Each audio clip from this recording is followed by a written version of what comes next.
What's up, people? What's up, people? What's up, people? It is your boy MM2K of PNTS Network and Cloud Dosage back again with another SSC podcast. And I am not here alone. I am here with the illustrious Lo-Fi Monk. Lo-Fi, how are you doing today, my good friend? Yo, what's up, man? How you doing? I'm pumped, bro. I'm pumped about some gaming. I'm pumped about Man, I don't know. I just been having some good things going on in my channel. I'm almost to my goal, of my sub goal or whatever. I'm Oh, doing word. good, bro. Okay. Awesome, man. That's great stuff. Hey, look, man, it's always good to be energized and be excited. Just about 2 weeks ago, it was completely different. So anything that we can find to get over that era, that black moment. That hump, yeah, you just gotta get past it. Exactly. And I mean, I'm still playing. I'm still playing on Stadia, bro. But Oh that's yeah. where Oh no, that's go where I'm ahead. Go ahead. streaming from. Okay, good. I got some news because me and you've been talking behind the scenes about Yeah. Ubisoft Plus. And I had just assumed because I had saw, and shout out to Inled and them, I had saw, I believe it was Twitter post from Inled and other people that were like, look, man, we got this notification that Ubisoft Plus was canceling October 14th. And I'm gonna be honest with you, when Stadia shut down, I had caught COVID, so I was sick. And maybe I played like Division 2, and then I played some Madden on there. And then for like the following week and a half, I was on the grind, not only for the website, with Jack, but with, on the YouTube channel, trying to figure things out for other people. And then for my own personal gaming needs, I said, where else? Because I didn't want to be lost in the sauce, right? Right. So when we were talking about that whole Ubisoft thing, I didn't know. I had just assumed, I said, holy crap, they're disconnecting Ubisoft Plus from Stadia. And I was like, well, that's 90% of the play that I have on Stadia. So, right. But I went on last night and I played some more Madden. I said, I might as well finish out my season of Madden. So I played some more Madden. But lo and behold, Ubisoft Plus is still there. So I don't know. I mean, I don't know if this is like some type of rollout thing, or maybe some people got some things screwed up. I don't know, but it's still there for me at least. So yeah, I mean, well, so I've been playing a lot of Far Cry 6, and like I'm trying to beat the game before, Yeah. Before but so I've been telling people to jump in and help me out, and they're like, "Oh, my Ubisoft Plus is gone, so I can't." So it's like, am I the only one that actually bought Far Cry 6? Like everybody else did it through Ubisoft Plus. And now that I think about it, what they may have done, Lo-Fi, is because I saw a conversation with Rock, and I get it, because they're not PC gamers, but I saw a conversation with Rock and Clive, and people just have canceled them. So there might have been some confusion. I know I was confused too. I completely get it. There might have been some confusion because some people were talking about it lapsed, and then other people were actually discontinuing it themselves. But it sounds like that Ubisoft Plus is still connected to Stadia. I see Christopher Torres was in the chat that I had while I was streaming GFN one day. I think he had brought that up. So I just wanted to clear the record on there. Yeah, what up, Chris? Chris in the house. Geek the Sneak. Yeah, let me shout everybody out in the chat so far. We got a decent group following us right now. Yeah, man, I see Windstar out there, man. Absolutely. Yeah, I think everybody's getting used to, and I get it. Everybody's getting used to, the conversion of our content, and opposite of Squid, we really haven't like nailed down everything yet. But that's because we're doing work behind the scenes.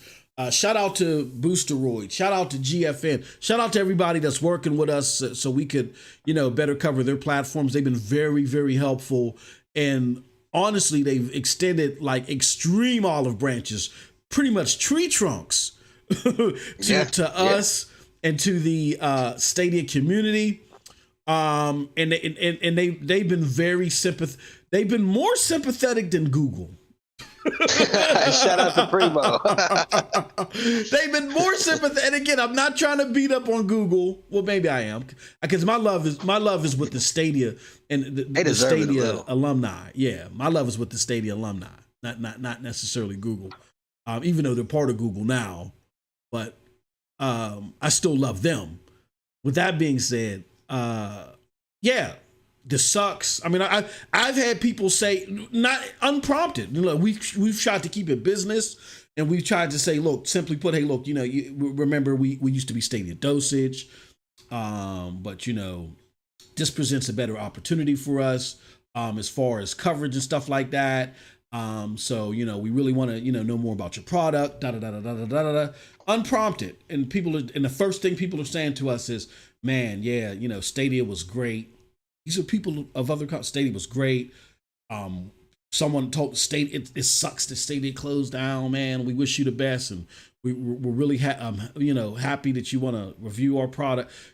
Just extending the olive branch, man. So this is awesome stuff. Very awesome stuff, and well, I think that's a good thing on their part because, like, dude, the community from Stadia is amazing. If you get us on your side, oh yeah, yeah, absolutely. Like by far the most potent cloud gaming community. And again, I'm not saying this to talk junk, lo-fi, but I think a lot of content creators discovered this, where they've tried to make content on platforms that they felt more comfortable with. And there's nothing wrong with that. So they were like, you know what?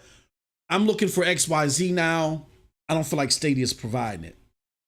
But they couldn't, but for the most part, they couldn't get people to come over with them. It was just this magic about Stadia that made it challenging for them. And I think these platforms understand that now.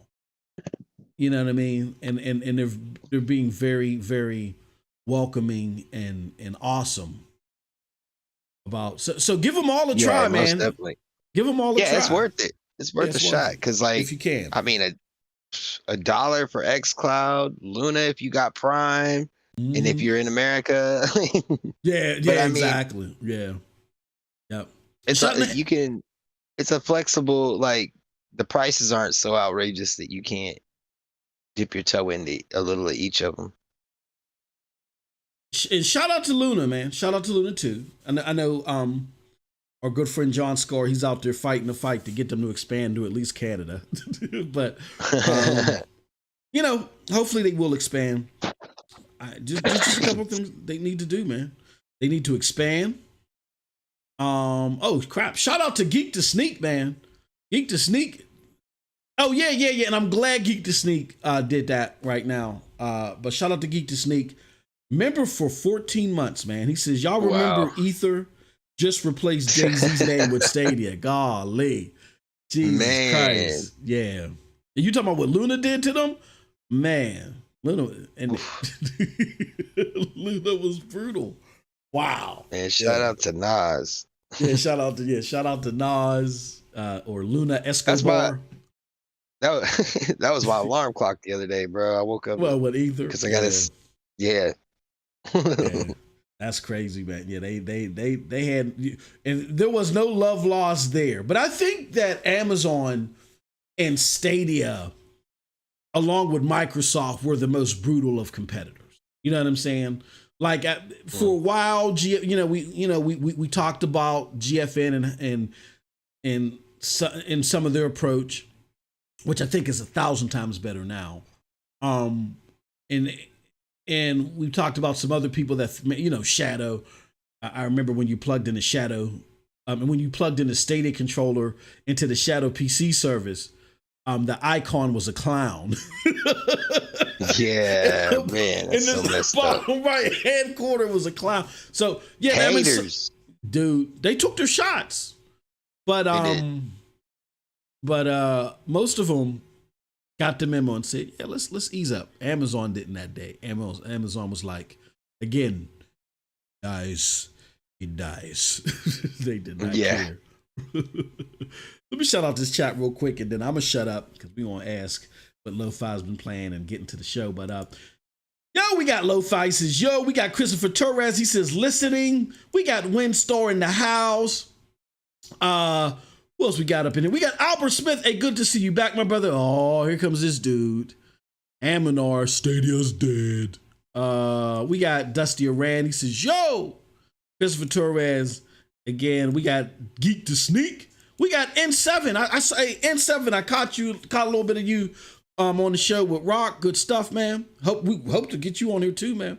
Primo, speaking of someone else that needs to bring their butt back here. Primo, he says, I'm here, but you didn't see me. Shh.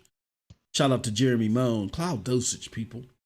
Yeah, man. Shout out to N7. He's a new member of the Cloudy Thoughts team, man. Oh, that's what's up. Oh yeah, shout out to N7. And he's and I gotta give my flowers to N7. N7, I'm so sorry. N7 became an old dirty blaster for Division 2 like 2 days before Stadia closed down. He told me about that. Hey, and I think he left because N7 got skills, bruh. N7 got skill. I think they left a very powerful clan, I would assume. I could be wrong. Maybe they were just the dopest on their clan, but they left their clan to join us in here. But I still play via GFN and via Luna. So definitely the clan's not gonna die. We just got a new objective. We're gonna, instead of focusing on crossplay with Stadia, we're gonna focus on crossplay in the cloud. So, you know. Yeah. Shout out to N7. Who else we got? We got Donnie Jep.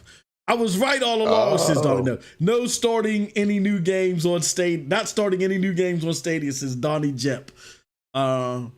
Stadia may go away, but will always consider myself a Stadian. I can dig that. Hey yo, says Shawnell. Shawnell, we gotta get you on here too. Eminar, come over to my channel. I'll make sure you get bread and water. Oh, I wish I could unblock you.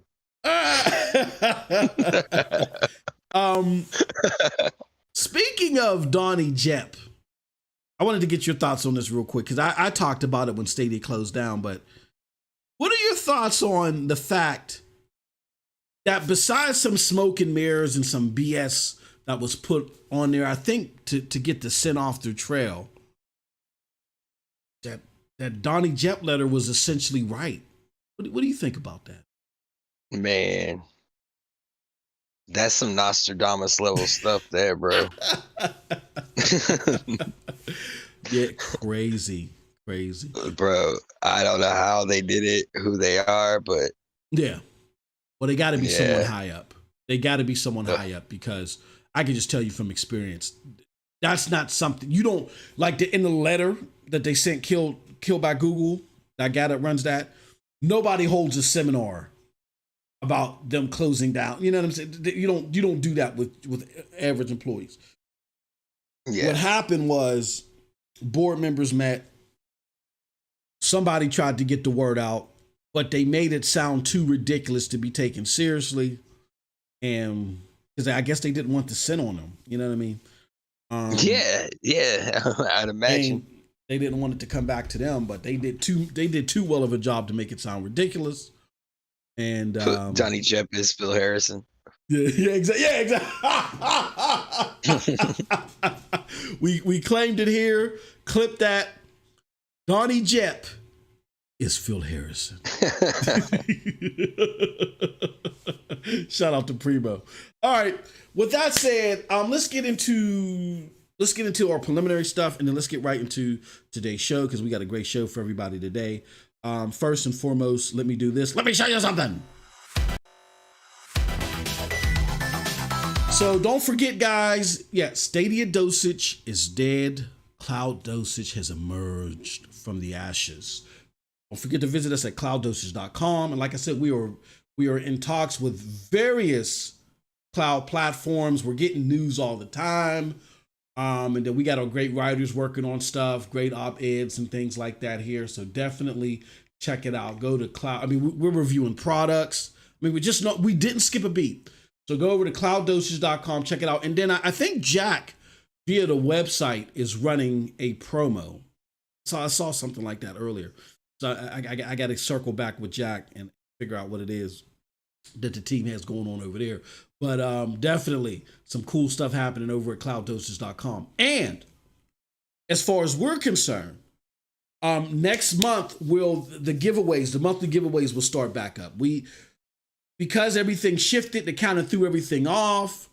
We had to go get, make sure that everybody was set up with the right stuff to be able to review things and check things out. So next month, the member giveaways will commence again. So we thank everybody. And here's what we're doing when we do the member giveaways, even though we didn't do them last month because we couldn't give out. There was nothing Stadia related. I don't think anybody wanted. and we're not doing them this month, your memberships are being collected and the tickets are being collected and being added to the pot for next month. All right, just so everybody's aware. As soon as the website's back up, we'll remind everybody. But because of the change, we had to hold everything off, see who we could work with, see what we can get, and we'll be able to re-consume everything next month. And I think you guys will like it. I think you'll like the initial giveaway or possibly giveaway. So stay tuned for that. The giveaways will commence again next month with all of your subscriptions from September and October applying to the giveaway in November. Right. All right. With that said, let's see here. I think I got everybody. Let's go now to our good friend Lo-Fi Monk. I've been talking long enough. Lo-Fi, what have you been playing this week? A lot of Far Cry. I played Super Hot. I completed that. Okay. Maybe cool. Thinking about going over to the second one. But it's October, and I'm gonna just roll through the catalog of what I got and try to get into some horror games. Yep, that's cool. I don't know. I need to look and see if I got some Resident Evil. Like before everything was closed, SPG shared his library with me, so I have a huge library. Okay, that's so I'm just kind of messing with that. Yeah. It's cool, but it sucks that it's Stadia. It's like, oh man, or Stadia, or little Stadia. Yeah, you can do it. You got a few months to rummage through stuff. And look, we're not completely giving up on Stadia content. It's just that people got to understand that we want to be able. We had to prioritize things, and the biggest priority. The biggest priority was gaming, Yeah, and it was gamers like Lo-Fi, like myself, and like you, who were like totally stunned and didn't know where you were going next. So we had to make our priority that we could remold the platform to be a guide to you. Now that we've pretty much done that, we've done all. The ink is drying on deals and things like that. Now we can get back pretty much to a regularly scheduled program. As you can see, things are picking even more on the site. Giveaways are coming back. Giveaways are coming back here. And we'll still have Stadia content streaming. We still report on Stadia where it's relevant. So we haven't given up on the platform. And then and trust me, there's some cool things planned. I'm not going to say anything else. There's some cool Stadia related things planned. From various content creators that we may be participating in. So stay tuned for that. Yeah. Chris. Yeah, I even added some stuff to the PNTS Networks playlist earlier. Oh, awesome stuff. Now, when the site comes back up, everybody will be able to enjoy it. Yeah. That's part of our problem too, guys, is that I was about to call him Daddy Yankee. I don't know why Daddy Yankee. GoDaddy is our server host. And I don't know if they invested in a whole bunch of crypto, lost their money. I don't know if the lights are about to be turned off over there. But GoDaddy just tried the most phenomenal con game with us. And I'm mad, but then I'm not, because we're looking at new server hosts anyway. I just don't like the site being down while this is happening.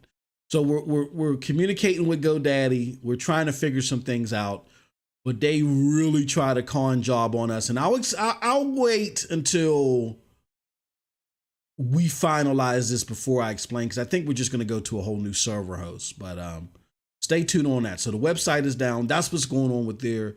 We're having issues with the server host because they really tried something shady. They got away with it last year. We just said, hell, hey, take all our money, take everything. We'll do it. But we're not doing it again. When we want, shame on me. Shame on you. So, all right. Cool. And you been playing anything else? Lo-Fi? Man, I'm thinking about first finishing off because I got in the middle of Guilt, never finished it. I'm thinking about finishing that game off. Cool. Because did it even find a home for Guilt? Is it still? I think Tequila Works did announce that they did reach a deal, and in 2023 it's going somewhere else. That's dope. That's good because it's a good game. Yeah. Yep. And it deserves more accolades than it got. And it'll get it now. Now it'll get it. You know what I'm saying? Now it'll get it. Where it's a shame. It's one of those sad things that, you know, and all the reporters now, lo-fi, are like, oh, it's such a shame that Stadia's dead. I was starting to like it. Shut your ass. That's what I want to say. Shut your ass. Too little, too late. Too little, too late.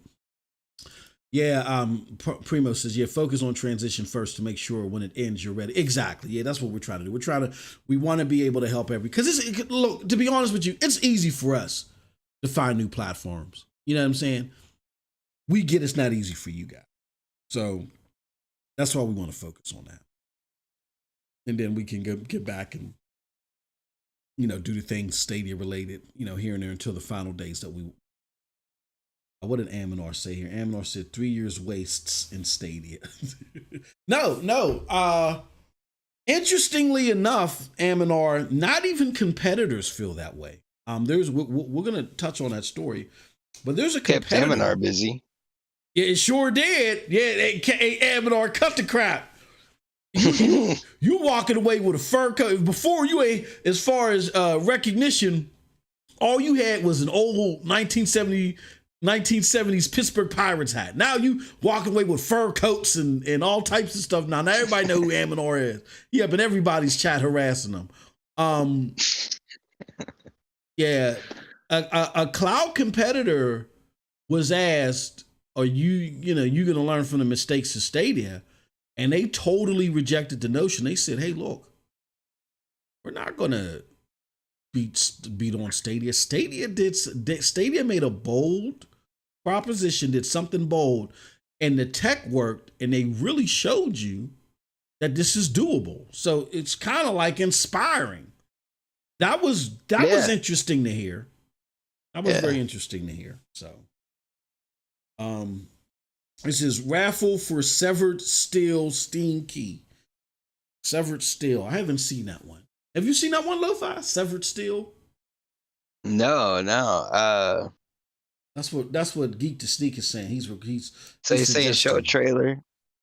Show a trailer, and I guess he's got a key for you. Okay. Yeah, he did this on my show Friday, so he's. Oh, okay. Yeah. All right, I got you. Is it? Hey, look, hey, Geek, did you buy out this studio after selling all them ice cream bars to the kids in the neighborhood? You know, Geek to Sneak has an ice cream truck. You want to know how I know? Because every 5 minutes he says, I'm back. And I'm like, Geek, where the hell did you go? And he's out there like Big Worm selling Nutty Buddies to the neighborhood kids. That's how he's getting all this damn money. Nah, Geek's the homie, man. He dropped in on Cloudy Thoughts last Friday and gave us a key to raffle off. Still, let me see, brother. Still, is this on GFN? I'm assuming it's on GFN or Boosteroid. Still, Severed Steel. What that? I put Still Steam or Steam. Severed Steel. See if I can. Oh, I see this. Okay, Severed Steel. Severed Steel Steam. And let's check this out and see what this is all. Save 50% on Severed Steel Steam page. Let's copy this puppy. This looks interesting. Looks interesting, man. Looks interesting. Okay, he sent the key to me. Oh, you did? Okay, cool. Okay, we'll do. Okay, all right. All right. So here is the demo for Severed Steel. Let's check it out. Never mind. I'm sorry. I hate when I do this picture in picture because it never works. All right. I'm just trying to make the damn picture big. There we go. This is Severed Steel.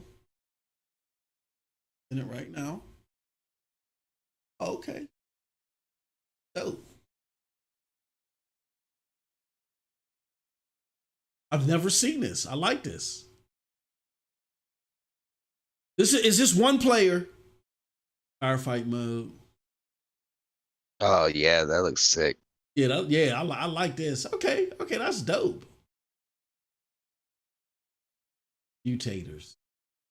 So you can you can fully customize. Okay, I like this. Level editor. Oh man, this is yeah. This is a. Oh man, okay. I like this. What was the release date on this? This came out September 17th, 2021. It came out late last year. About a little bit over a year. Oh, this is cool. I like this. Dude, the editor is crazy. So let me do this, Geek. Geek, I'll let you set the parameters. Do you want me? Do people have to be subbed to the channel or anybody that's watching? It's up to you. Let us know, Geek. I'll let you set. Normally, yeah, man, go ahead. I just hooked up Geek with some avatars and stuff like I did for Squid. So yeah, man, appreciate you, Geek, man. Man, I ain't giving Geek nothing else, man. Geek done won every giveaway. No. He did win some giveaways, though. He did win every giveaway. I mean, I'm not joking about that. He did win every giveaway that we had, but hold on, where's how come I can't widgets resource? Oh, come on, man. Stop it. Streamlabs. Now I can't pull up Streamlabs. There we go. Okay, the dashboard. Primo. What did Primo say? He said subbed. Hey, Primo, I know you better have been subbed before this damn giveaway. I know you better have been, man. All right, let me go to the cloud bot. We'll set it up. Giveaways, do it like this. Custom. Yeah, kind of, sort of. Primo. Oh, man. Let me edit this. Okay, so Geek says the subbed. Gotta be subbed? Okay. Mission, enabled, timer, advanced. Subscribers. Hold on. I might not be able to do anything about that. I'm with you. I can't see. I think the Steam Deck is a really good option.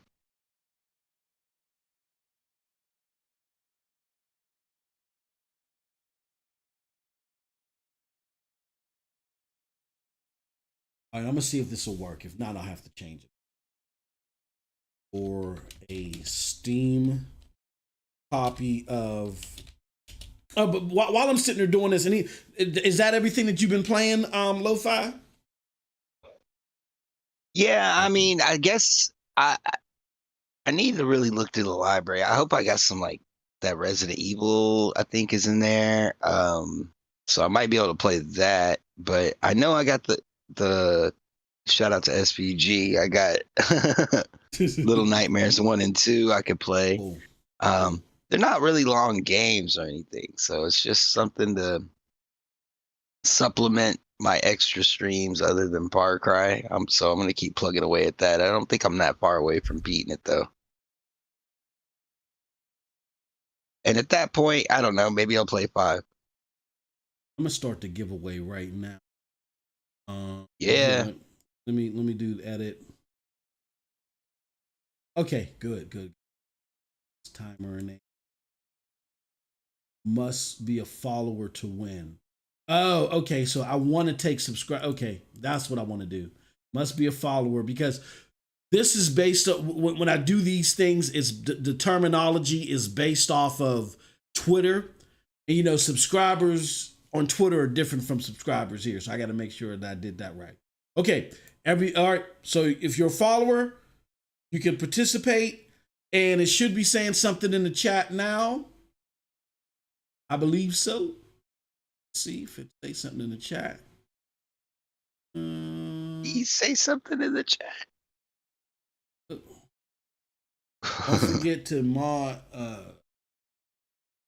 it ain't saying that. You know what? I think I got to do one more. Yeah, definitely hit me up, Primo.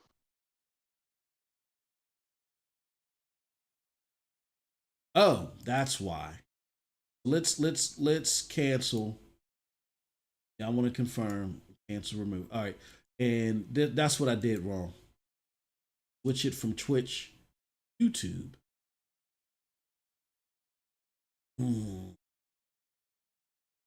And start to give. Oh no.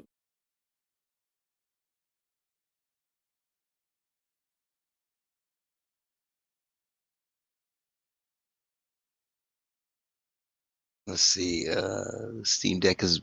Chanel says Steam Deck is worth every penny. You only get its value if you can take the time to tinker with it. Yeah, we're going to talk about. Matter of fact, I think that's our first topic that we're going to get into shortly. Yeah. All right, and let's do the start giveaway. Did it say something in the chat? Oh, there it goes. Okay, cool. Now we're good.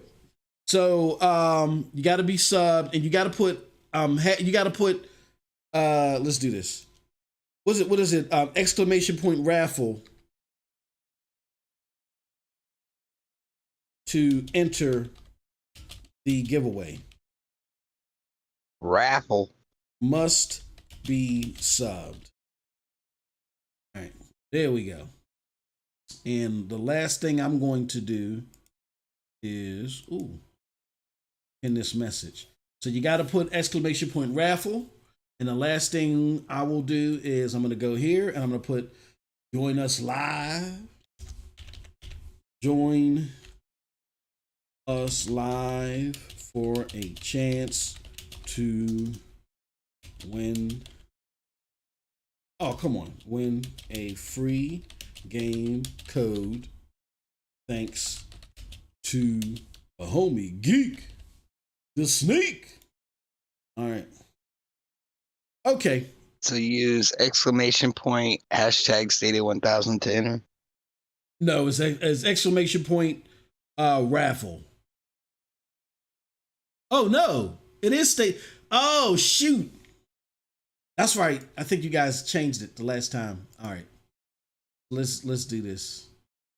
Hold on. Is raffle? No. Let me check something. This is why I don't do this stuff on the fly. Okay, Primo. What did Primo put in? It's not exclamation Stadia 100. I'm sorry, guys. That's wrong. That was part of the automated message. That's wrong. It's exclamation point raffle. Put an exclamation point raffle in order to participate. It's exclamation point raffle. It's not hashtag Stadia 100. Sorry about that. Sorry about that. All right. So now let's get on to the show. Let's do that, right? Yeah. Problem time. Well, I will tell people what I was playing real quick. I've been playing Madden on Stadia. So buttery smooth on Stadia. I'm gonna miss being able to play that game in the cloud. I hope Boosteroid or somebody gets it. And I also been playing a lot of Cyberpunk. I meant to do a stream today, but I couldn't because I had so much business to take care of. But tomorrow I'm going to be doing the stream of Cyberpunk. You do have to do hashtag Stadia1000. That would be have torture. To do it to get the ticket. No, because that's the only way. Because everybody's doing it now and they're getting their tickets. Are you serious? Yeah. Because Primo. Okay, yeah, and now, yep, you're right. Jesus Christ. Okay. Yeah, just roll with it. Yeah, let's just roll with it. Yeah, I'm sorry. Here, let me delete this. Let me remove this pin. Remove unpinned message, and it's we'll do it. This will be a hashtag. or no, it's exclamation point, hashtag Stadia 100. 1,000. Stadia 1000. This was for that, the what's it called? Okay. Forever ago. Yeah. Stadia 1000. Or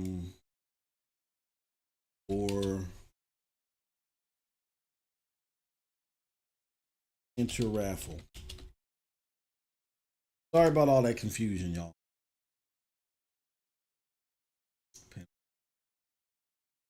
Thank Geek to Sneak for the code. That's why I always do this stuff beforehand. It's just nerve, especially with what do you call it? Look, they gave me a ticket too. Primo put exclamation January 18th. I should, if I didn't have to cancel it in order to keep the raffle going, I would make that, the way to enter. All right, let's get into the show. Okay, so topic number one that we have is we got some new devices out here and we got some new cloud games, but for some ridiculous reason, I kind of get the skepticism, Lo-Fi, but for some ridiculous reason, like mainstream gamers are losing their lunch over this stuff. So you know how we do. Let me show you something.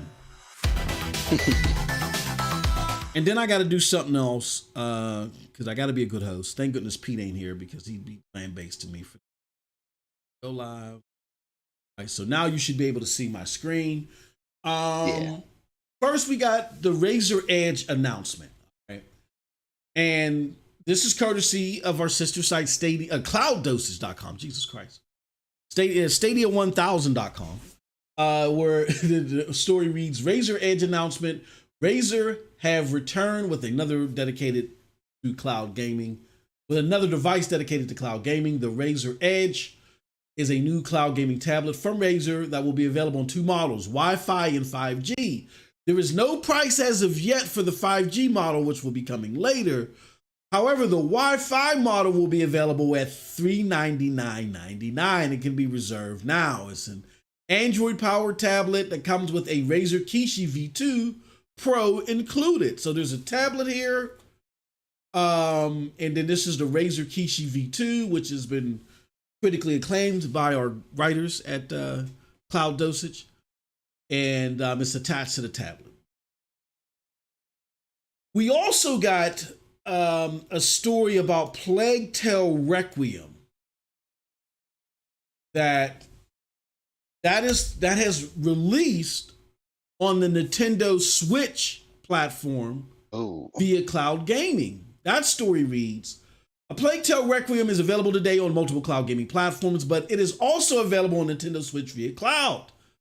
Luminous is back at it again. Earlier the month, Pathfinder Wrath of the Righteous was released on the Nintendo Switch via the cloud. Now it's time for Plague Tale Requiem. The original game, Innocence, also made its way to Nintendo Switch last year via the cloud version. It's great to see companies like Asobo Studio and Focus Entertainment embrace cloud gaming this way.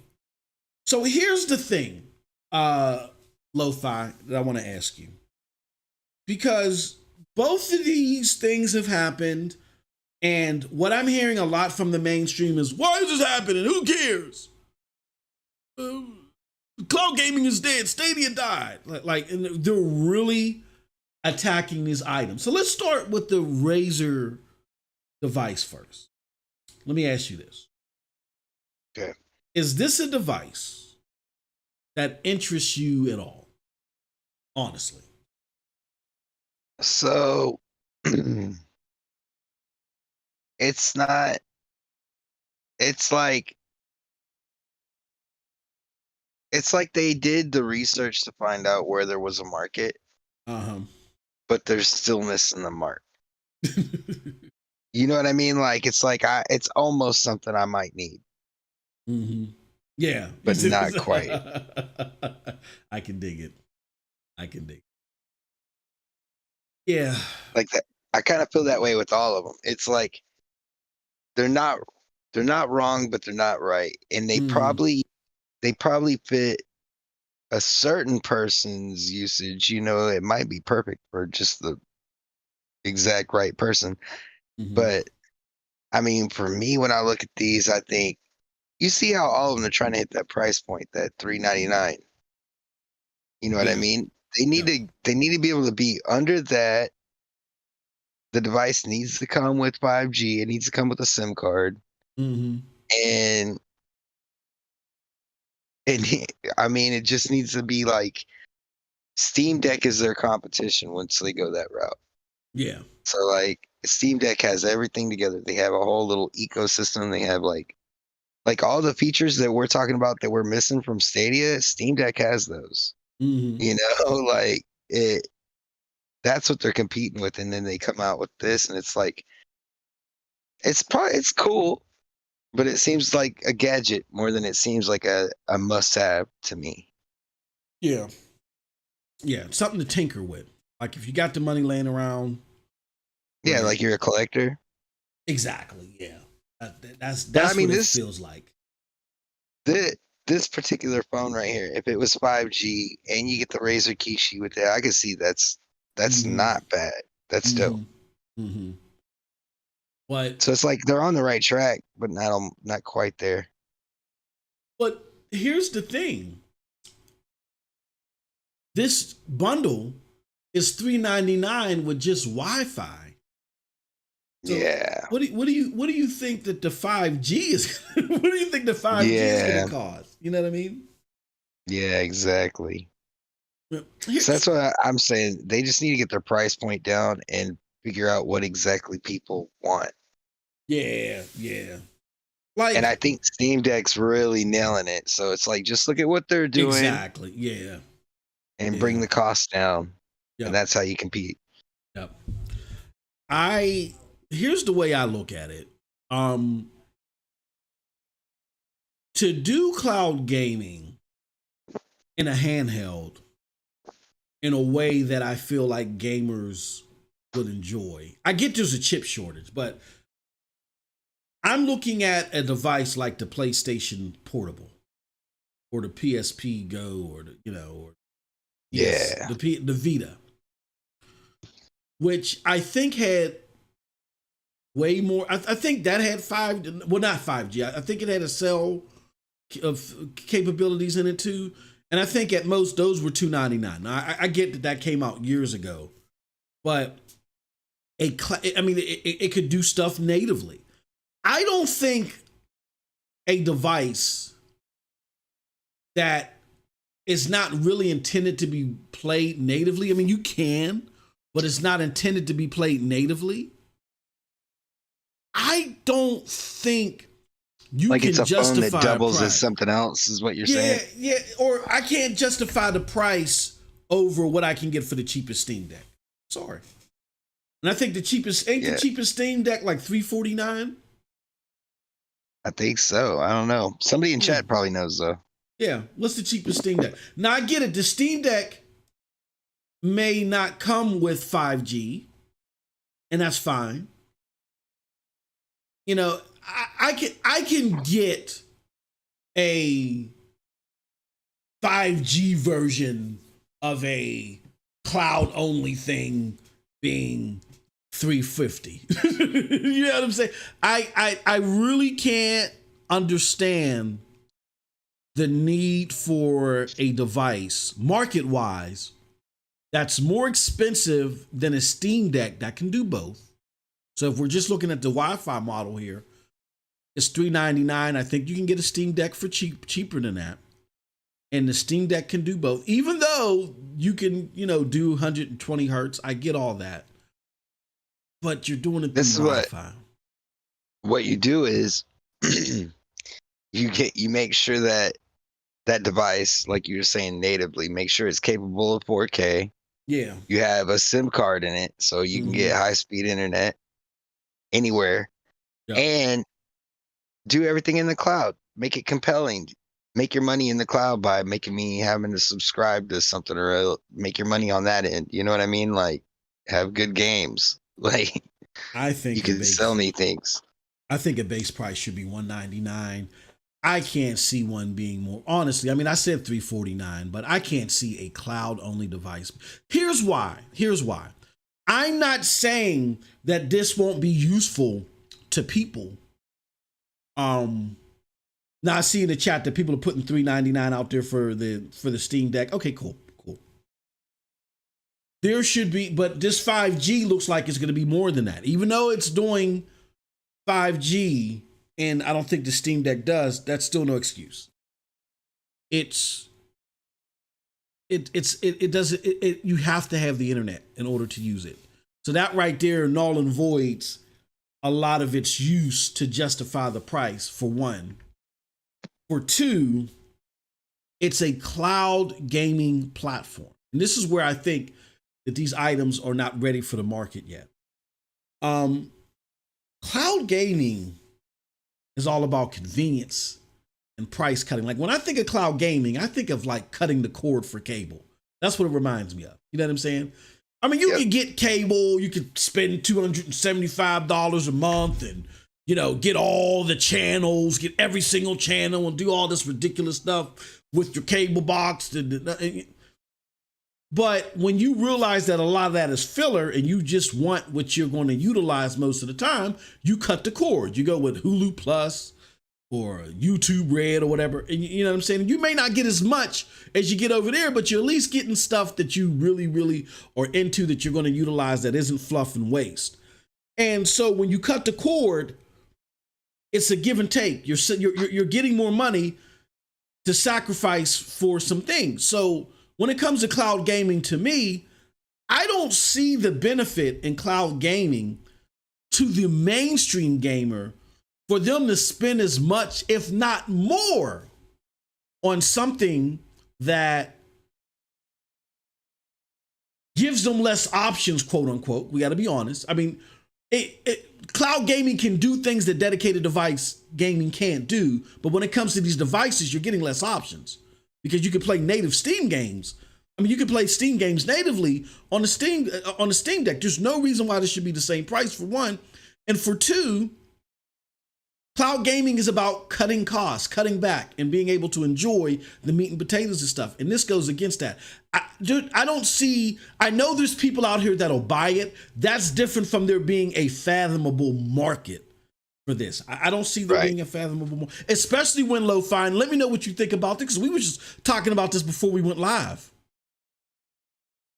Everybody, this is the crazy thing about this too, why people should pump their brakes, I think. I mean, you do whatever you want with your money, but just think. All these devices are tagged with Xbox, xCloud, whatever. And this is not a slight against xCloud from me. Guess who slighted it? Phil Spencer.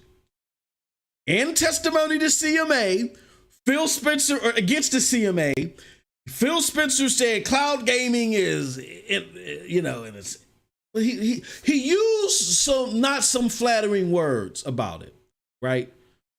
So now you got all these devices tagged with Xbox, xCloud for xCloud. They're asking you to pay more for less, but the head of the company that they're doing these partnerships with is telling you that they feel that cloud gaming just is lackluster and robust and not as robust.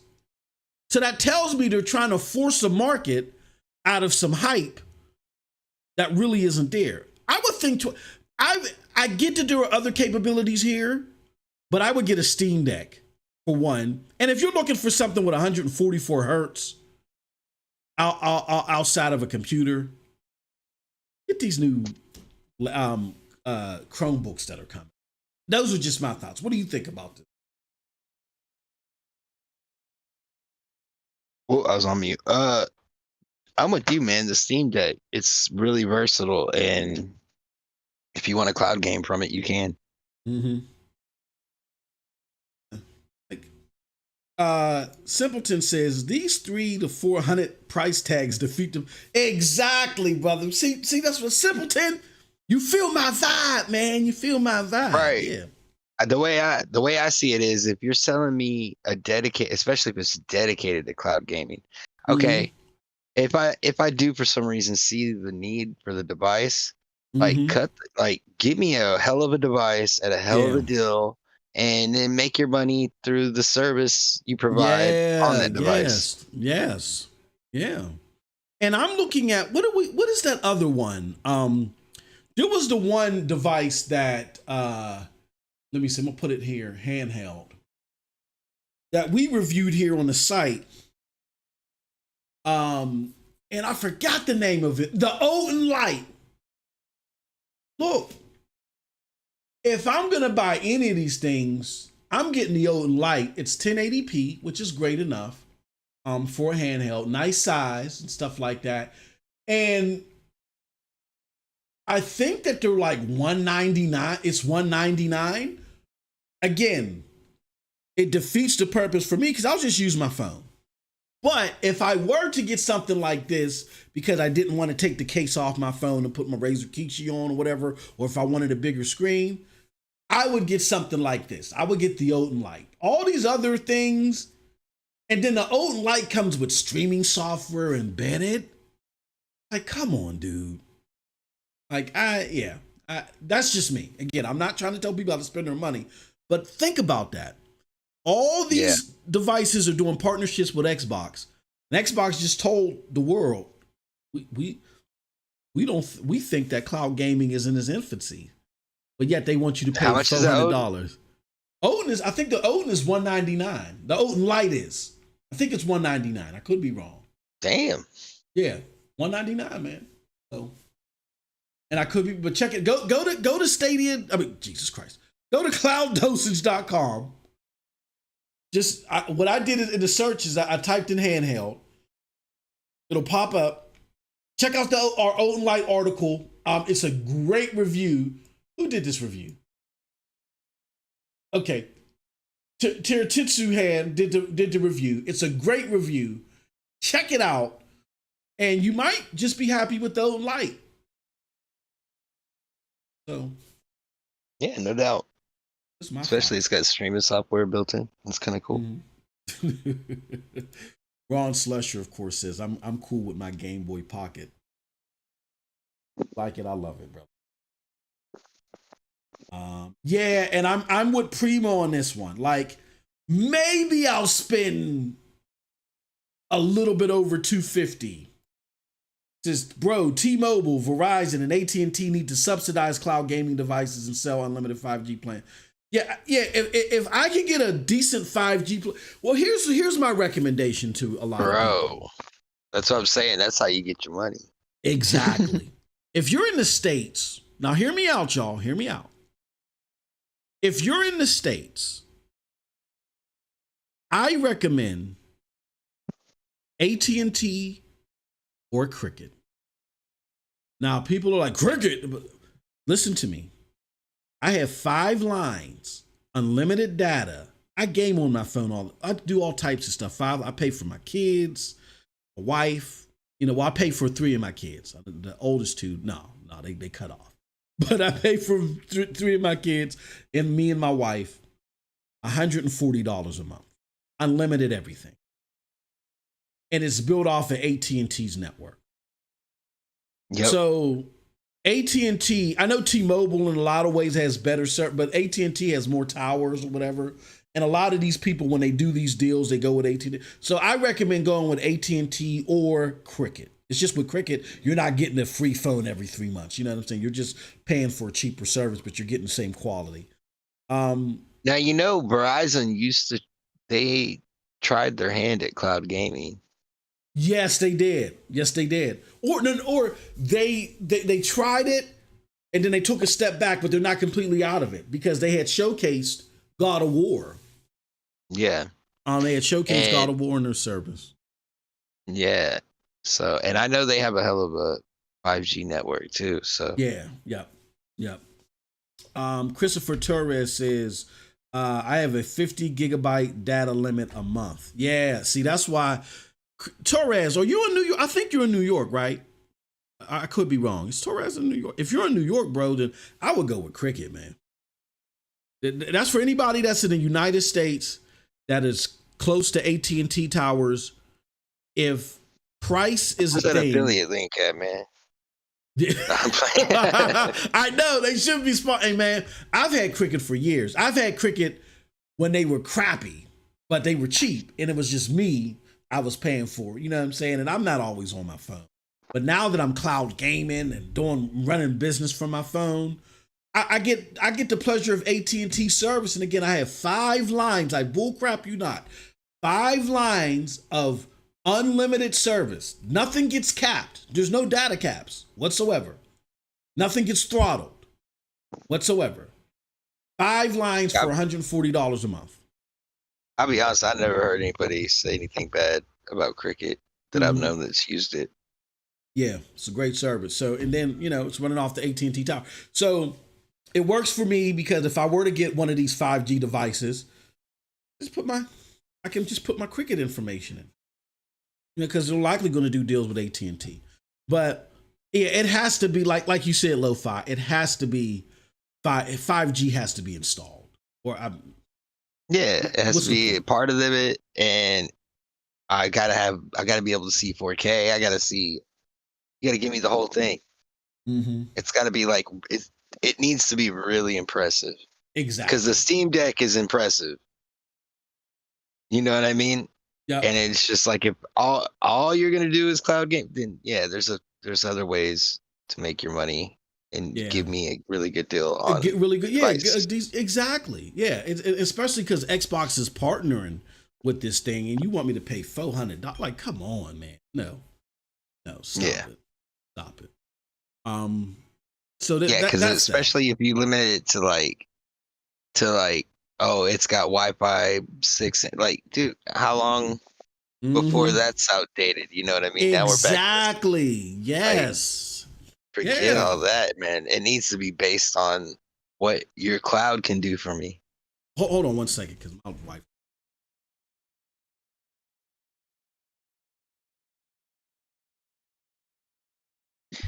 Man. She wanted to stand by the office and laugh with my daughter on the phone. Anywho, so get in that raffle.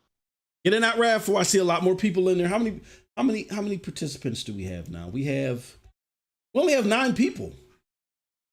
Only have 9 people. Yeah, it looked like we had a lot more. In this raffle. Y'all crazy. Get in here. Did y'all not see that trailer, dude? Man, we'll show it again. Now, maybe some people are scoring with, I don't want to put in no damn Stadia 1000. I get it. I'm sorry. It was something already. Yeah. They're still scoring. Their fingertips can't do it. Their hands are shaking. They just can't do it. Did you play scoring? No. When I heard I hate puzzle games. When I heard it was a puzzle game, it's like a meat puzzle. Like, deliver us the moon. I can't do. Yeah. I hate puzzles within games. Like every time I would play Uncharted and I would have to do a puzzle, I would throw my joystick. I just, I just want to shoot and stab stuff. You know what I mean? So yeah, I got you. Hack and slash. Yeah, exactly. Yeah, hey, pray and spray. I want to go. Yeah, yep. Play and spray. Just get behind cover, blow up families and stuff. That's all I want to do. I don't want to figure out no damn puzzle, Sherlock Holmes. But yeah, when I heard it was a puzzle game, I mean, the aesthetics are creepy and weird and Hellraiser-ish, and all up my alley, 80s,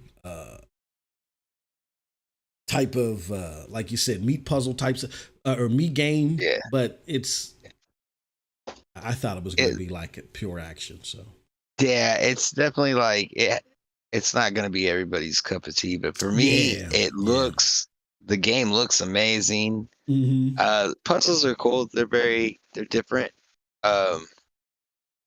But I do like the fact that I like games where they don't give you a backstory. They don't tell you a why, and nothing in the game necessarily makes sense. It's like you kind of have to use your imagination to piece these things together. And I do enjoy that about it. So let me ask, how did you play it? Are you playing it natively or are you playing it through the cloud? Vicariously through SPG and Okay. I did not play it, but I watched them play it and I was like, dude, this is awesome. Okay, cool. And how are they playing it? Are they playing it through the cloud? Or? I believe SPG was doing it on PC. On PC, that's what I was about to say. Yeah, SPG got that fire ass PC. He wanted to see full graphics, and it looked. Hey, yeah, the lighting on it is really good. SPG got a PC that can fuel a major city. So right. Well, certified doc just got a 4090, so beware. Oh, holy cow! Okay, certified. I'm coming to dinner. Shoot, I got to get rid of this 3070, man. This 3070, and that's the crazy thing about PC gaming that I wanted to avoid. Cold Blood ain't here. I always bring it up. I mean, Cold Blood really snapped me out of the jaws of a breakdown, like, because I had just bought a 2070 like a few days after, or this 2070 PC a few days after it came out, and I just knew that at 1080p, for crying out loud, I can get 60 frames per second on Ghost Recon Breakpoint. Wrong. And it's like, what? And I couldn't, and I'm like, man, what's going on?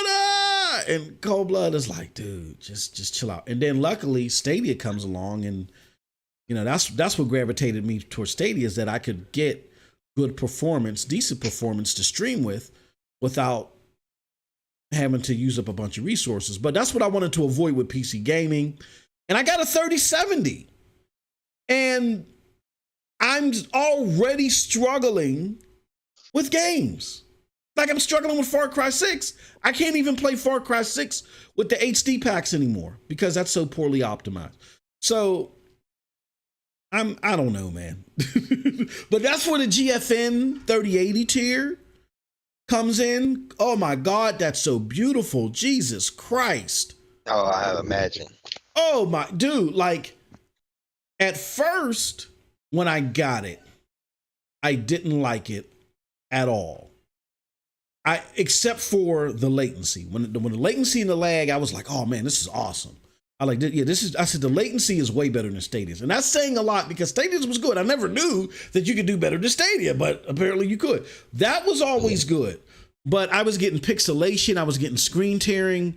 It was only maxed out 1440p on the PC. There wasn't the AI technology that they have right now via the RTX card. Was none of that. So yeah, I'm playing it and I'm like, hold on.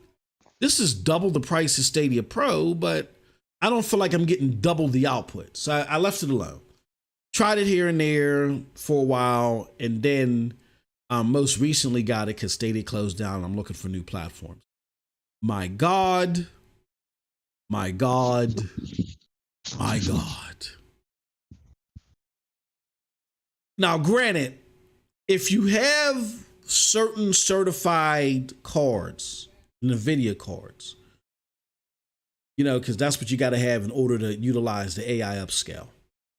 Yeah. If you got that, like say for instance, you got a 1070, I think a 1070 is like the lowest, or 1060 or something like that. So if you got like an old card that was the stuff maybe 5-6 years ago, or 4 or 5 years ago, that isn't now, you could use the AI upscale, get 4K output, and it may not look as good as a 3080 natively, but God damn, it looks good. It looks really good. It looks really good. So shout out to them for that, man. That it's really that AI upscale technology.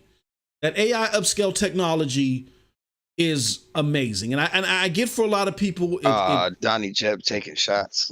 What'd he say? He said Far Cry 6 looked really good on Stadia. You know what?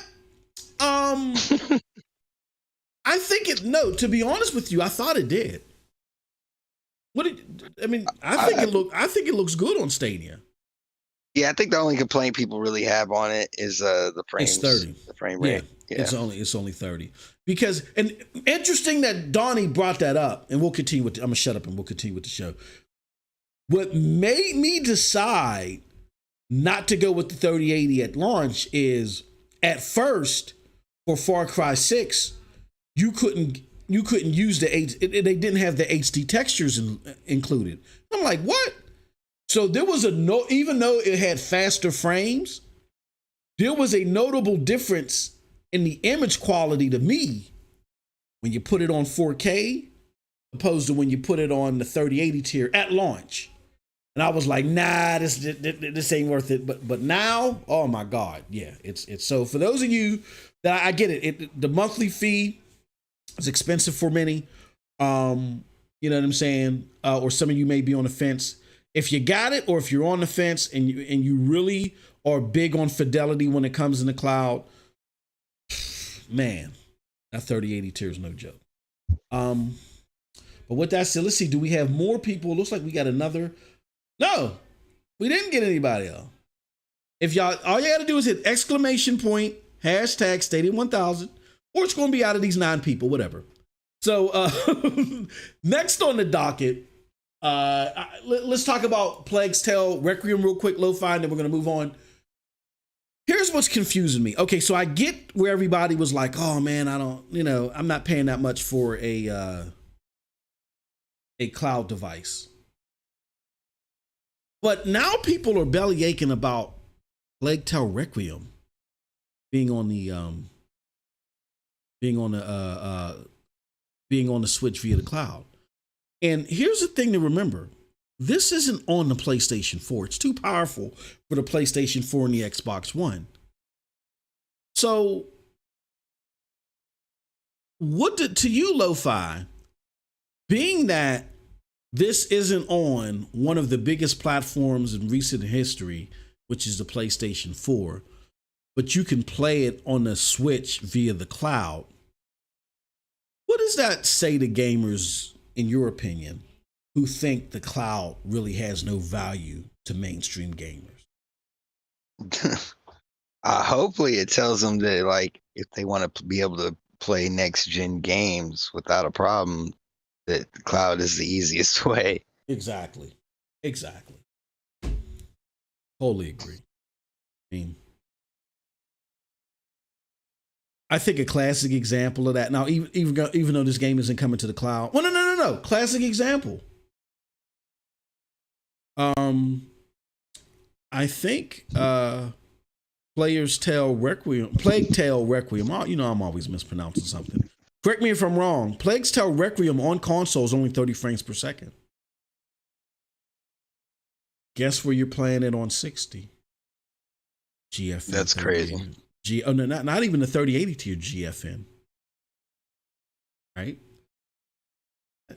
So cloud gaming does have its benefits to mainstream. And then there was this whole whoop to do about Gotham Knights. Now, I don't think that's coming to GFN, and I don't think nobody really wants to get that game now. How it's been slaughtered. I mean, you probably don't want to go by review scores, but it's just they're making this thing look horrible. It feels like how everybody piled on Fallout 76 all over again. But with that being said, if that was on GFN, you'd be playing that at 60 frames per second. So just something to take into consideration. One last question before we move on. Very interesting question, but first, Ron Slusher says, where's my MM2K anime podcast? Ron, I gotta talk to the co-host. I'm glad you said something. I meant to reach out to them yesterday. I'm gonna reach out to them tonight and see what's going on, because I'm ready to go. I've seen Bleach. I've seen Mob Psycho. I've seen Chainsaw Man. I'm ready to go. I'm ready to talk about all of them, even though this is only supposed to be a Bleach podcast. I'm ready to go. Just my partner, I don't know what would happen to my partner in crime, my PNC. We'll see. All right.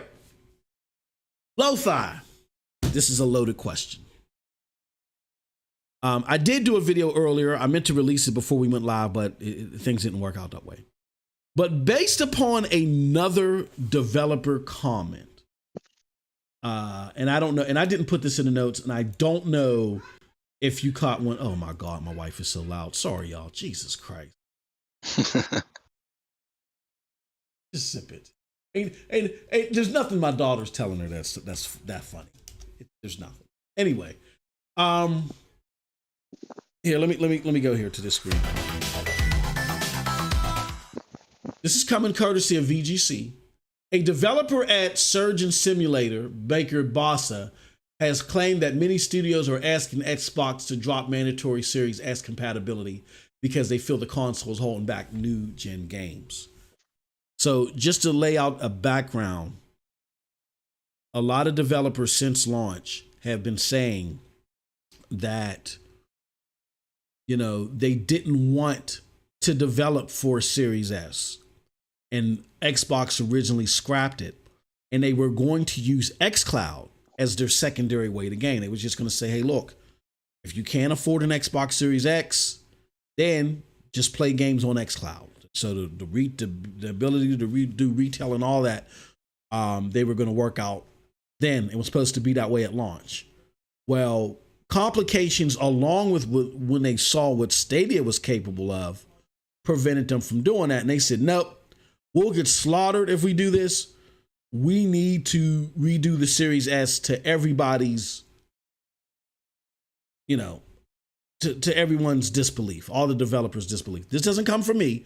This comes from Brad Sams of the Paul Thurrott think tank, that they're pro Microsoft and pro Xbox, but they have some deep ties there, and they get a lot of information firsthand. So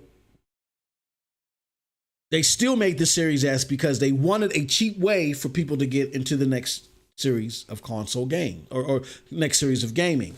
And the Series S, by it existing, according to these developers, it causes a bottleneck because when they create these games, when you create a game, you got to say, okay, what hardware do we want to support? That's why when you see PC games, they always tell you minimum specs, because there's a billion PC cards out there or CPUs out there.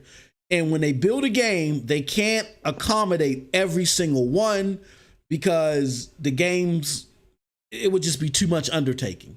So that's why there's always a cutoff on PC games. People forget that. There's minimum specs. Well, when the minimum specs are what they are of the Series S, supposedly, it creates a situation where when people develop games, they can't do what they want to do. Like there's frames, or this is according to some devs. So my question is to piggyback off of that, and this is coming from another developer that's saying this. And for those that didn't catch it, listen to episode 1000 of Gamertag Radio. I know I always say that, you know, Paris Lilly is one of those people that kind of makes my eyes roll back in my head. Not because of him as a person, I don't know him as a person, but because of the things that he says. On episode 1000, Phil Spencer was on there, and Phil Spencer admitted that there ain't no simple scale up or scale down when it comes to fidelity and capabilities. There has to be compensations made. He admitted that. So, with that being said, now we got a developer saying that the Series S is a bottleneck 2 days after another one came out there and tried to blame this. I don't know how true that is, but tried to blame the Series S essentially on why Gotham Knights, you know, isn't as great performance-wise as it could be. So here's my question after that long-winded explanation. Is it time for Xbox Lo-Fi to drop support natively for the Series S, just focus on the Series X, and focus on making cloud gaming better? What do you think? I mean, how old is the Series S?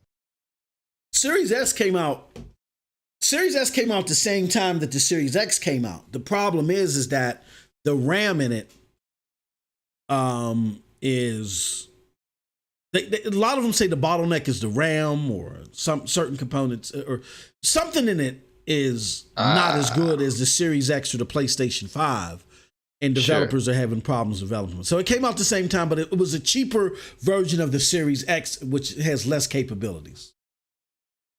So it was like the more affordable version. So yeah, I would say nah, because they have like a responsibility to the people that purchase that.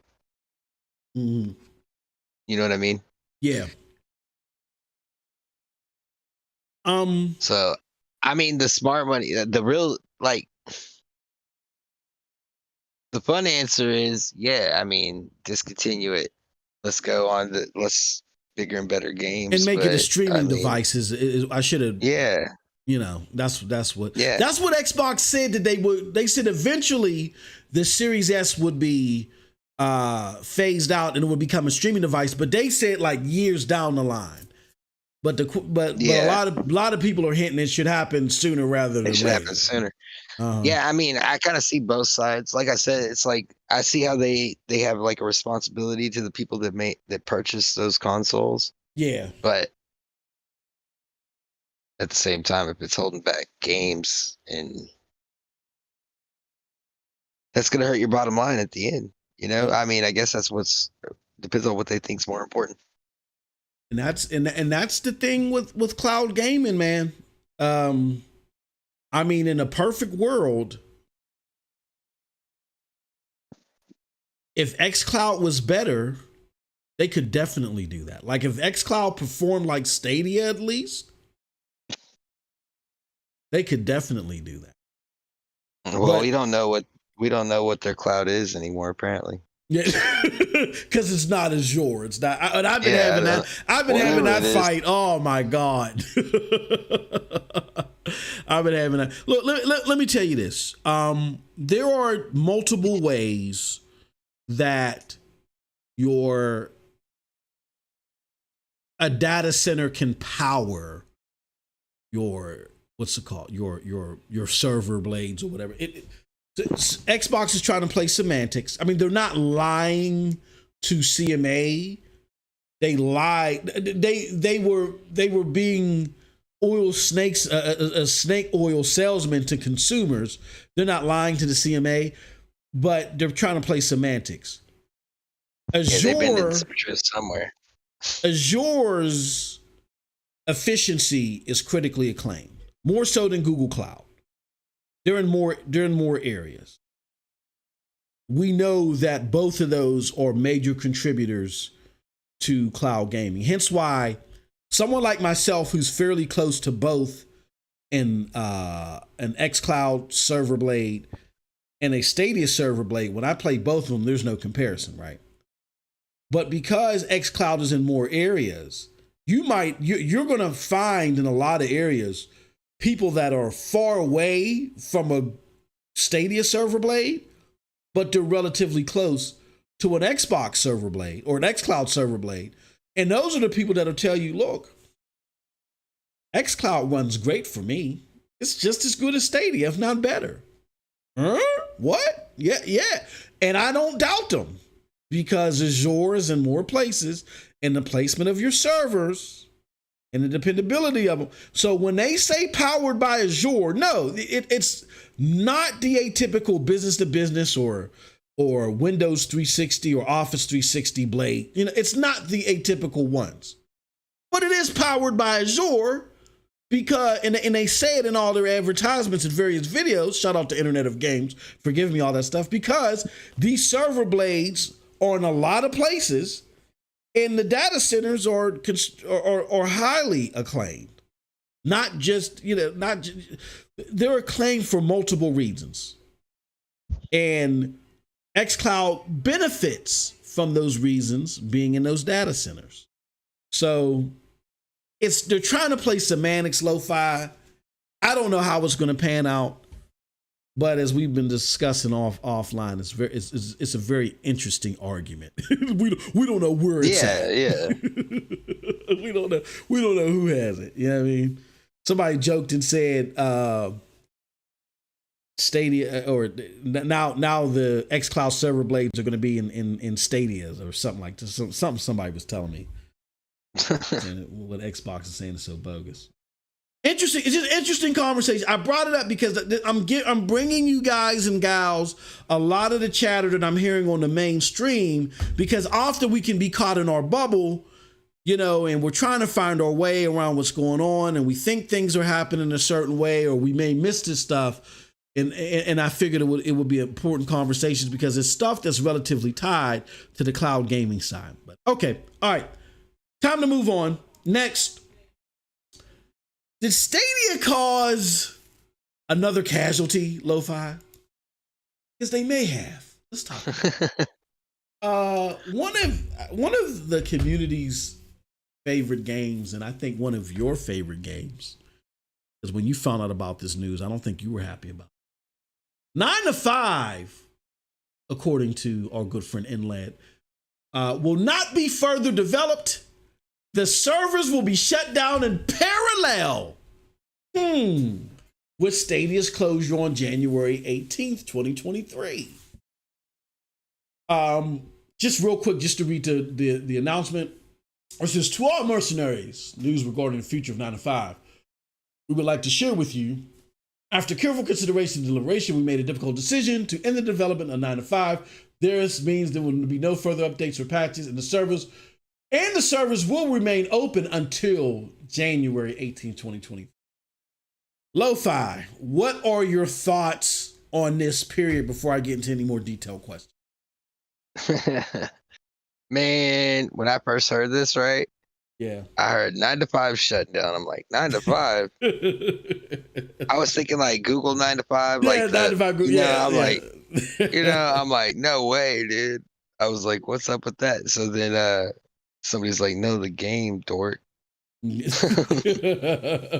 Oh, okay. Yeah, man, this is like one of those games. It's like, it's a good looking game. It does what it says on the tin. You know what I mean? It just never really took off. And I mean, with everything that's going on, we have a mutual friend. We talked about this in the chat, and I kind of lean towards what they're saying, where like, if things aren't going that well for you and you have to take a hit, why not blame it on Stadia while you can? Yeah. Jeez. So it's interesting. So for my detailed question, it's so from what you're hearing, it is a coincidence. It's not tied together at all.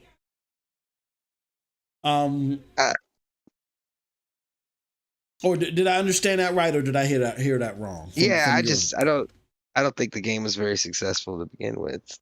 Yeah, that is true. I mean, I remember before it came to Stadia, people were looking it up. There were like maybe 5 people playing, something weird. Right. And I think their biggest influx as of late came from the Stadia community. I think the Stadia community was giving them a reason to keep it alive. Yeah, like no salt on the game. Like I said, you could tell they really put the work into it, and the game was great. It just, my personal feelings towards it was there's too many of those types of games out there. Like you got Siege, you got all these. I know it was a free to play game, but it just kind of got drowned out. Yeah. No, I can understand. But for a cloud platform like Stadia, having a game like that wasn't, that was dope. Yeah, that was dope. Especially having a free to play like that. So, here's my question. I think it was now. just like and it's up against PUBG. Everybody just was on PUBG. Yeah. And you got Destiny. Like yeah. But if you were looking directly for a military shooter, okay, yeah, maybe PUBG first, but then I would get some residuals probably. I like when I heard that this closed down. I mean, I don't think I ever played the game. I don't think I played it at all, because I suck at PvE, so I don't even try it most of the time. I don't want to get my ass handed to me in front of everybody. It's embarrassing, but except unless it's X-Defiant, but that's a whole nother story. That being said. I didn't try it, but when I mentioned it to other people, they seemed pretty bummed, and I was surprised at how many people. It was a good game. It was a good game. I just think it just didn't get the take up. Like I remember playing it like when it dropped, and it was like it was one of those situations where you had to sit through the 20-minute wait times to get to a match. Yeah, so like when that happens to you, and especially when you're like nobody really knows who you are, it's hard to get back up. And I think that's where they really had the struggle. So but Um, they fixed it eventually, and it was fine. It's just I think mhm. that's what really took the wind out of their wings, you know? Yeah, no, I get it. I get it. But it seems like that maybe because again, before it launched on Stadia, it seemed like it was on its way out anyway. Mm. And then maybe the Stadia people gave it one last hope, and now that the Yeah. Stadia people are leaving, developers are like, They're like, y'all are reimbursing people. We lost money too. they're like, what the like, what the point? What's the point? We're done. I get it. Here's my here's my question. I'm gonna skip the casualty question, even though that we sub because well, no, maybe I won't skip it. Let's get to it. There's been a lot of games that have been affected by Stadia's abrupt closure. Yeah. I know we kind of touched on this last week, but what would you have liked to have seen? I'll ask the question this way: what would you have liked to have seen Stadia do, at least for the developers, opposed to what they did? Or do you feel like they had no choice? To be honest, I would be completely stumped as to what to do. So the fact that they're able to do what they're doing is amazing to me. Mm. Yeah. So if they really are paying these developers off, or not off, but paying them back and for their time and their work, and Oh, I didn't know. I didn't hear that. See, that's news to me. Can you break that down for us, good sir? What's going? They're doing what with the developers? I don't know. That's not a hard set thing. That's just like a thing. Okay. Yeah, oh, that's being floated around. Okay. Yeah. Uh-huh. I got So you. hopefully they can do that. But I mean, honestly, it's just I don't know what you would do, man. Oh, true. It's tough, dude. It's tough. Like, Jesus Christ. Like, what do you? Yeah, that's what's crazy. It's like so many people are invested beyond just what was in front of us. You know what I mean? Like everybody, these people had businesses, and not only were they invested in a business, they invested that into Stadia, and then it just like when people say Google's not gonna have a hard time in gaming, I really don't know how they're not. But or at least, well, I'll say this: maybe they're not, but their name's gonna have that tarnish on it. No, I'm gonna look. I think there's a disconnect, honestly, between how we might get over stuff. Like, we'll get over it, right? And we'll be leery. And if we see Google, powered by Google Gaming somewhere, a year or two down the line, we might not be too bothered by it. Are we going to be as drawn to it as we were before? No, we're going to have that buffer up, but I think we'll get over it. Here's where it's going to be a problem. And again, I'm not wishing this. I know this from experience because this is where I come from. Mainstream gamers are brutal. They are brutal. And the mainstream gamers that are on social media, they're never going to let this go. Never. This is what I see them doing. It's going to be like a meme. Like, say, for instance, okay, say Sega wanted to bring the Saturn back and they wanted to power it with Google technology. I, as the CEO of Saturn, cannot sit on the stage with Sundar and introduce this. Like, Google has to be nowhere in sight. Because the moment somebody sees a partnership, 9 to 5 was on Steam too. Yeah. Oh yeah. It was on Steam. That's where it originated. It originated on Steam, and then that's where that's what I was saying earlier. People went to Steam, and they checked it out and they were like, oh, holy cow, there's only 5 people playing this. They were looking at the Steam stats. But when it came over to Stadia, I don't know what the ultimate numbers were, but apparently they had to be a lot better than what they were on Steam, because games like that are a dime a dozen over there on Steam. For us, it was an anomaly, and we liked it. Yeah. Yeah, I remember I really liked playing it. It was just hard to find people that were like into it. You know what I mean? Yeah. Like, yeah, I'll play around with you, and then they'd bounce out. Yep. And I think, on the bigger picture of Google and did Google cause another casualty? Anything that they partner with gaming wise, and I'm not saying this is fair or this is right. I'm just letting you know what it is. It's not fair that a gust of wind that comes from water, wherever the hell it comes from, bundles up together and can uproot houses and swing cows around in the form of a tornado. It's not fair, but it is what it is. And you better listen to the tornado watcher.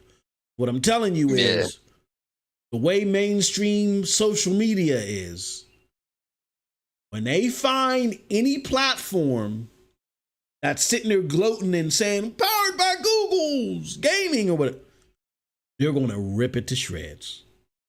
So Google, not saying that Google can't be successful, behind the scenes, but they got to be behind the scenes. You know what I'm saying? Yeah. They got to be behind the scenes. Yeah, I can understand that. It's just, it is not, I'm not saying it's fair or it's right, or I'm not saying, and people can call it petty. It just is what it is. So hopefully that's understood. And they'll see, and if they understand that, and they get a better pulse now of how mainstream gaming is opposed to what they had before, then they can make it work. They can definitely make it work. They have to be nowhere in sight when things are rolled out. Shout out to MJ Parks in the chat. What's up, good brother? Shout out to Nugent Live as well. Shout out. So last question before we move on to the final topic. Any advice to gamers who don't want to see this game go? Like, if people were like, oh no, I really like this game, is there anything you think they can do? Is it speak up, or is it just a lost cause? I think it's probably a lost cause, to be honest. I think that they're trying to me, it just seems like they're trying to get out from under what they got. You know what I mean? Move on to something else, probably. Yeah. Yep. Sounds about right. Because there's a lot of cost that goes into a game like that. Exactly. Yeah, maintaining it. Stuff. Yep. Sucks. I mean, I did think about this. There's a lot of people, probably the largest platform that Stadia gamers are flocking to are xCloud and Xbox. And I get it. If you're one of those people, you could bring extra life to the game by seeing if it'll come to xCloud. It'll be the next free-to-play game in xCloud. You know what I'm saying? Yep. Like, the fact that it's exclusive to xCloud on the console might give it some new light. So people raise your voices. Maybe say, hashtag Xbox save 9 to 5. Who knows? That's a possibility. Yeah, I mean, anything's possible. Anything's possible. If you enjoyed the game that much, because even though I didn't play it, it sure as hell looked a lot better than the what's that game? Something X, Crossfire X. It looked a lot better than Crossfire X's multiplayer. And that's why it's a bummer, because it's like, dude, the game really like people really put a lot of work into this, and like think about it, put yourself in their shoes and you put all this work into it, and then like if it just doesn't take off, like you think it's going to, and then this happens. Well, if anybody's in the 9 to 5, if they have a Discord server and you're a big time player of the game, I mean, it'd kind of be silly for me to do it, because I never even played the game. Not because I thought it was a bad game. It just isn't my cup of tea. But you might have a small opportunity for additional life. Get them to promote it to Xbox, free to play there via xCloud as well, and let it be part of xCloud. You know what I mean? So. That's true. Maybe it's just a matter of people speaking up. Mm-hmm. Possible. It's doable. It's doable. It might be worth the approach. Dusty Rand says, but how many mainstream gamers realize who owns YouTube? Oh, they ignore that fact because they get paid. They'll ignore that. Like Yang Ye, Google should have nothing to do with gaming. Meanwhile, Google owns YouTube and YouTube gaming. So I'm not saying it's logical, Dusty. It's not logical at all, but it's just their habit. Nothing that I'm not saying. A lot of the stuff that these mainstream gamers mention and say and do, it's not logical at all. It's about grabbing a flag, putting it in your back pocket, and capping for that flag until you can cap no further. Or finding something to pile on. And now Google is that thing to pile on when it comes to gaming. Yep, and it gets clicks. Yep. So, all right. Well, that's that. Let's go on to our final topic, which is, I don't know if you saw this, man, but Netflix is trying to get into gaming. Ooh, yeah. Cloud gaming. This comes to us also from VGC. It says Netflix says it's considering launching a cloud gaming service, cites Stadia lessons. Now, when you originally see that, you think they're going to sit there and say that Stadia was dog poop and all this other stuff, but no, they didn't do that at all. They said some very interesting things, like, the interviewer immediately said, let's see here, where can I find? They said, when asked by the event's host how Netflix would avoid being a failure like Stadia was, Jesus Christ, Verdu replied, Stadia was a technical success. It was fun to play games on Stadia. It had some issues with the business model, and we'll talk about that. I look at the technology and say it worked. For us delivering games to your TV and PC, it adds value. We're not asking you to subscribe as a console replacement, so it's a completely different business model. He also added, I won't point to mistakes because that seems unfair. Because Google really took a bold gamble. The thing that I thought was amazing about Stadia and other platforms is the kind of experience that they enabled that you really can't have on any other way. So interesting. So with that said, maybe pessimistic Moss at first. With all of Netflix's issues, financial issues, and being the fact that a whole bunch of cloud gamers just got burnt by Google on Stadia, do you think that Netflix is the group to go to and believe they'll be committed and stay committed on this? What do you think, Lo-Fi? So I actually like their approach. Mm-hmm. Everybody knows like last year Netflix, I think they lost like 1 million subscribers or over 1 million. Yeah. Well, their numbers are out for this year, and they had previously said they were shooting to regain their 1 million subscribers back that they lost, basically. Uh-huh. Well, they doubled that. Oh wow! Okay. Yeah. So I think it's really cool that this isn't like, hey, we're trying to be the next gaming console. Mm-hmm. I think it's just like an add-on service. Not even an add-on service. Like, it's just more content for you to consume through them. Cool. Which is a good thing for them. I mean, like, they own a lot of IP, and it makes sense for them to just do it in-house if they can. Yeah, I don't know what type of games. They don't really go into a lot of detail of like what type of games they're going to get or what, you know what I'm saying? But no. Right. Interesting stuff. All right. So let me ask you next. What are your thoughts on Netflix refusing to attack Stadia? They just simply mention they may have had a problem with the business model. And they actually praised the platform, saying that it enabled, as we read, it and other platforms enabled an experience you can't have elsewhere. What do you think about Netflix doing that? Well, I mean, it's just if you were stepping into cloud gaming, it just makes sense to look back and see what someone else is doing that's like what they did right, what they did wrong. Mm-hmm. And Stadia did a lot of right. Yeah. There's quite a few things that went wrong, but Stadia did a lot of things right. So it's good that they're focused on those things, because maybe, who knows, maybe they will be the new competitor. Who knows? Yeah, it's possible. It's possible. Here's my thoughts. I think, like I said, a lot of these new platform holders that we've never really done business with or never really deep dived on their platforms. I mean, they are coming with fruit baskets and cakes and, oh, we're so sorry for the closure of Stadia. It sucks and all this other stuff.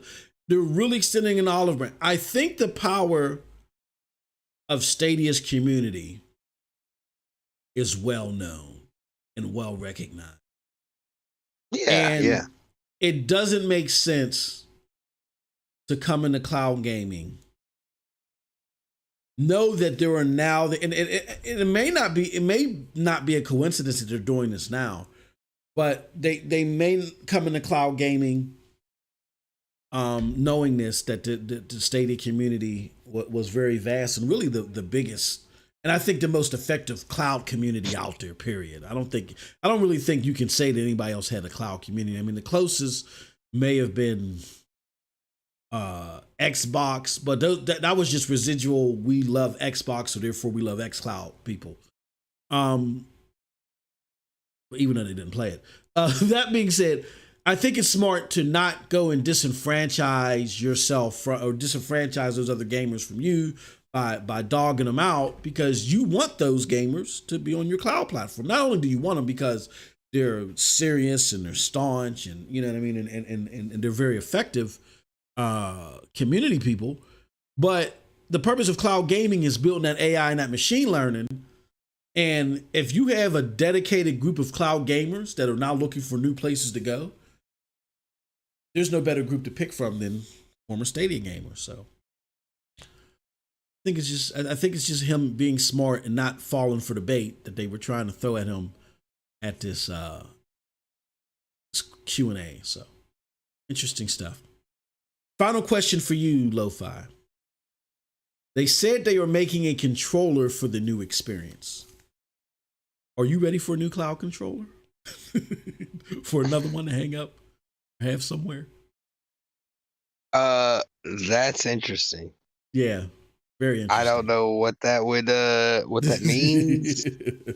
But maybe they realized that, Stadia was on, like, I'm not sure what Luna's controller does, but I understand enough about what Stadia's controller does to know that it removes the lag, Yeah. So maybe that's all it is. Who knows? And I think that like Luna's controller works a lot like Stadia's controller. So that's another thing. Maybe they realize that, hey, if we're going to do this thing and we're going to do it right, I mean, we could have like this crazy expensive technology like GFN, or we can utilize the examples that were provided to us by Stadia and Amazon and have a controller that speaks to the servers as a way to reduce latency. You know what I mean? So yeah, maybe that's what they're doing. Be interesting to see. I don't want another cloud controller though.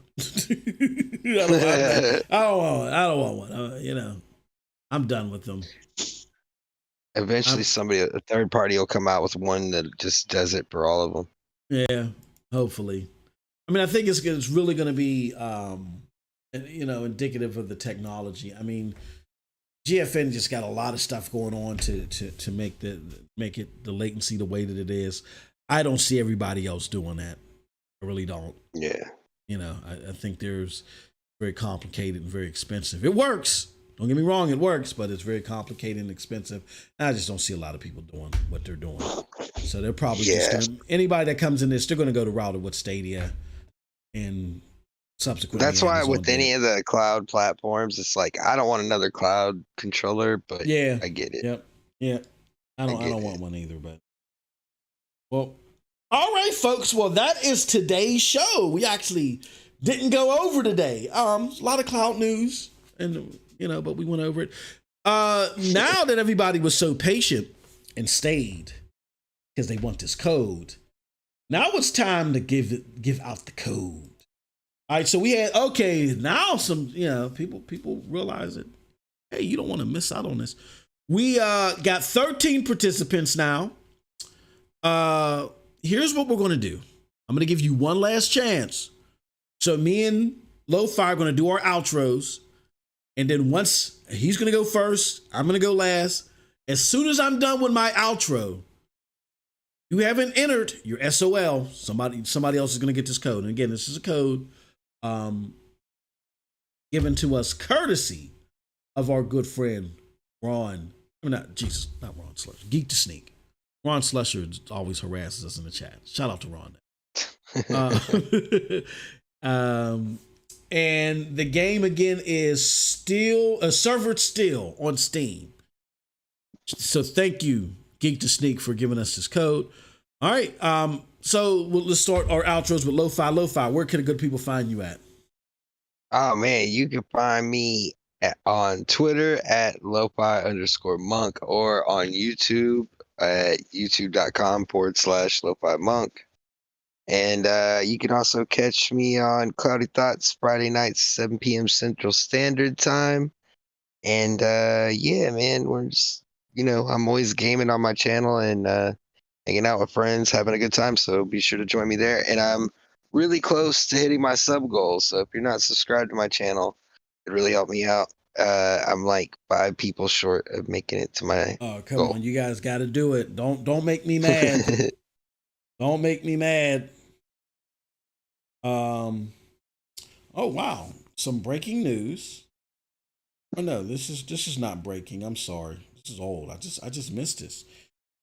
So PUBG says, "Hello players, following Google's announcement of the closure of Stadia's game services, Stadia users will no longer be able to access PUBG very soon. Kindly find more." Oh, my. Jesus Christ. They just said, screw you. Now, look. The ceilings are falling in. Here's the problem with this. Rockstar and Take-Two of all people. Like Take-Two, I believe they had a sour. And again, you better hurry up and enter, because by the time I get done with this, you're done. Take-Two and Rockstar of all people. Well, Take-Two is soured. Was soured with Stadia at the moment. I think they were looking to rekindle the relationship only if the porting process got better, but they were soured. Just certain things happened. They didn't reach milestones, and then also they shut down the deal on a query, which I think 2K or Take-Two was involved in. They didn't like that. If they can show the care, and I get there was a lot of publicity around it, but come on, when does Take-Two care about that? Or Rockstar? They do what they want.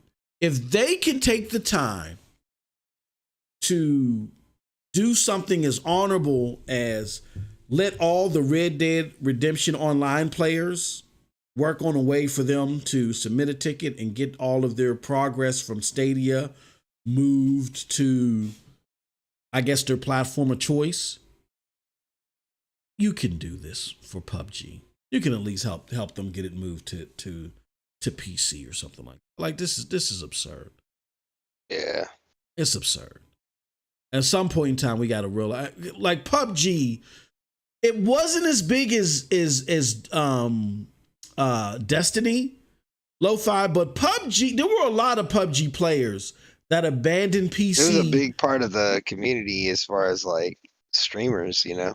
Yeah, like streamers abandoned PC and definitely console to play PUBG on Stadia to get away from the cheaters. And Stadia had better performance for a while. So this is absurd. Man. Unbelievable. I just caught that though, but it seems like that came out. What's today? The 20th. It came out earlier today that they weren't going to do anything. Shame on them. All right. Did you give your full outro, Lo-Fi? Yeah. Okay. All right. You guys know where you can find me. You can find me here on Cloud Dosage and for YouTube, Cloud Dosage streams. We're still working on content for Cloud Dosage Plus over on Twitch. I am going to be reviving my MM2K channels because you're gonna see some PC and some PlayStation 5 action for me. We're gonna be covering a lot more stuff. Stay tuned for our anime, as Ron Slusher alluded. Stay tuned for our anime show. But with that said, it's 7:00 now, so let me shut the hell up and let's pick the winner. And the winner, we close the entries. Sit. And the winner of the game code is Nix. We go hard. Nix, what's up? Nice. What's up, my brother? Nix, we go hard. Congratulations, my friend. You are the winner of the code. Jeremy Moan said, darn. We'll have more. We're gonna do some more of this. I like this. I like what Geek to Sneak did. So that's what we're gonna do a lot of this. We're gonna do a lot of this. You know how to get a hold of him, right? Yeah, I know how to get a hold of him. Yep. So if you want to just send me the code and I'll get it to him. Yeah. Cool. Nix, congratulations, brother. All right. With that said, thank you everybody for coming through. We're gonna be doing this again, and I'll have an open mic this week. Well, tomorrow. I gotta have it tomorrow, I guess. I'm gonna have an open mic. Maybe on Saturday I'll do an open mic because I think I'm gonna be free Saturday. But tomorrow I gotta get some gaming in. So I'm gonna be playing GFN 3080 tier. I'm gonna be doing some Outriders, and I might squeeze in Cyberpunk because I gotta finish my Outriders game. All right. With that said, I appreciate everybody. Thank you so much. Have a wonderful gaming day. Peace. Peace.